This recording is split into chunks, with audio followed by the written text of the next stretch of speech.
இங்கிலீஷ்ல வேகமாக எப்படி திங்க் பண்ணுறது? நிறைய பேருக்கு டவுட் இருக்கும். நிறைய பேருக்கு என்னன்னா வந்து இங்கிலீஷில் திங்க் பண்ண முடியாது. தமிழில் திங்க் பண்ணி ட்ரான்ஸ்லேட் பண்ணி தான் பேசுவாங்க.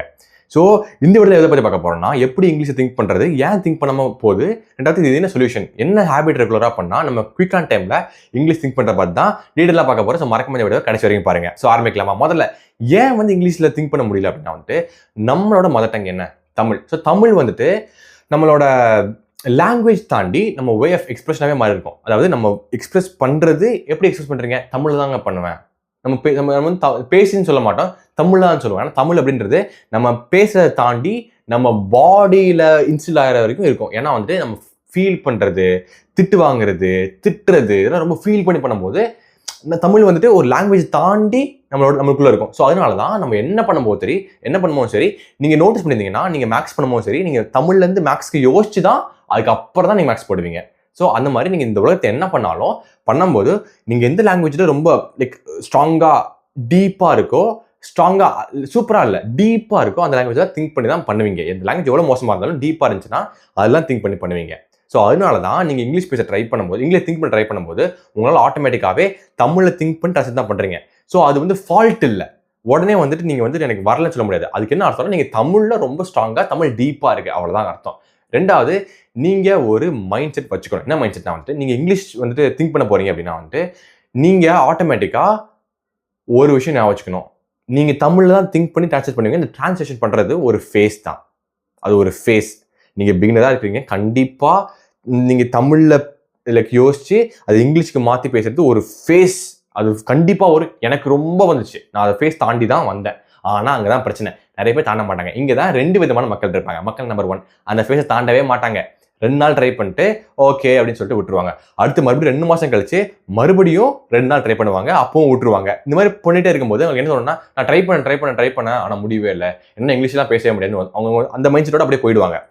இன்னொரு மக்கள் நம்பர் 2 என்ன பண்ணுவாங்கன்னா, இந்த மக்கள் நம்பர் 2 வந்துட்டு ட்ரை பண்ணிகிட்டே இருப்பாங்க. ரெகுலராக ட்ரை பண்ணும்போது என்ன ஆகும்னா, அவங்களுக்கு வந்துட்டு ஆட்டோமேட்டிக்காக ஓகே எனக்கு வந்துட்டு 1 வீக்ல சேஞ்ச் தெரியுது, ஓகே அப்போ நான் பண்ணிட்டே இருக்கலாம்னு சொல்லிட்டு அவங்க ரெகுலராக அந்த பிளானோட ஹார்ட் ஒர்க் பண்ண மாட்டாங்க. அவங்க வந்து ஸ்மால் ஒர்க் ரெகுலராக பண்ணி கண்டிப்பாக அவங்க சேஞ்ச் எக்ஸ்பீரியன்ஸ் பண்ணி அப்படியே மேலே போயிட்டே இருப்பாங்க.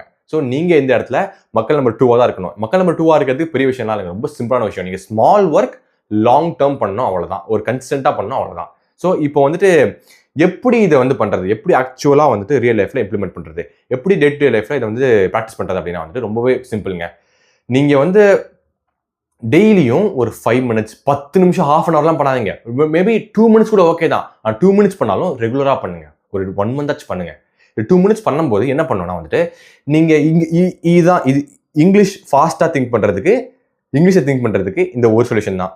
திங்க் பண்ணும்போது சிம்பிளாக திங்க் பண்ணுங்க, ஷார்ட்டாக சிம்பிளாக திங்க் பண்ணுங்க. அதாவது எப்படின்னா வந்துட்டு I'm talking, you are listening, you are வாட்சிங், ஐம் ஆல்சோ வாட்சிங், I'm walking, I'm sitting, I'm looking, that's food, that's chocolate, it's bike, it's bus, it's my hands, it's watch. இந்த மாதிரி பேசும்போது சிம்பிளாக இருக்கா?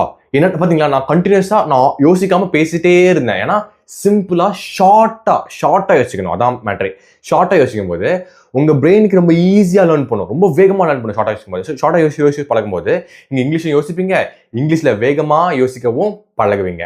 ஸோ இந்த ஹேபிட்டை நீங்கள் ரெகுலராக, சீரியஸாக சொல்கிறேன், நீங்கள் ரெகுலராக ஒரு 2 மினிட்ஸ் பண்ணால் கூட ரெகுலராக 10 டேஸ் பண்ணிங்கன்னா கண்டிப்பாக உங்களாலே என்னைக்காச்சும் ஒரு நாள் டிஃபால்ட்டாகவே வந்துட்டு ஓ it's food, I'm eating, I'm talking, I'm going to college, இந்த மாதிரி ரொம்ப சிம்பிளாக சொல்ல ஆரம்பிச்சிருவீங்க. இன்னொரு விஷயம், நான் என்ன பண்ணேன்னா என்னோட பர்சனல் எக்ஸ்பீரியன்ஸில் சொல்கிறேன்.